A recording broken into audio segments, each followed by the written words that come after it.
Kochicho kunjinya uzira Tanya nasi ndini Amai Jilimba. Kochicho kunzire soti nasuite Amai Jilimba.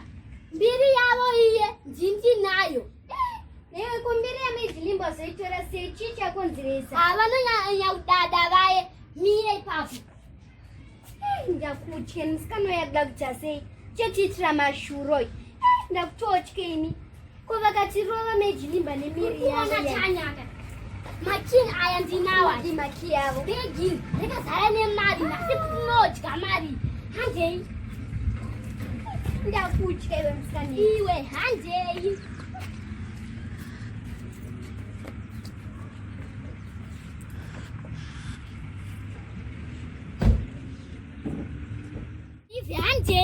Handei. Ukukucha shangazi. Haunotye yoga kuza handei. Ndinonotenga mari yakazara umu handei. Nakovakatirova nhasi Amai Jilimba vanotita sei? Vanombotita sei? Nhasi Amai Jilimba vanotita sei tikadya mabhega pane mari yavo yainoyanisa kuvaira. Handei vanohora kumasere iyoyo. Hai ndakutya shangazi yangu.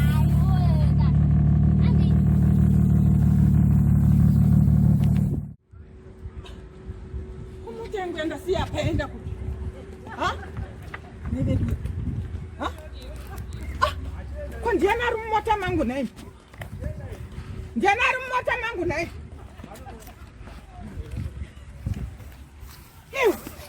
Muri kuita moto.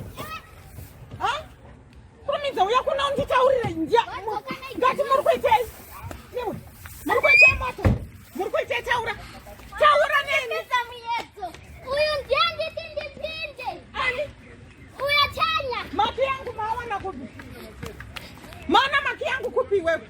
Andizire ndiye torera zvinu. Iwe. Unaziziya here kuti wewe. Ndosaka wakadzingwa kwaigara iwewe nemusikanzwa yako iwewe. Uri nota ikona. Ndoda kudzidzisa. Ndoda kudzidzisa na.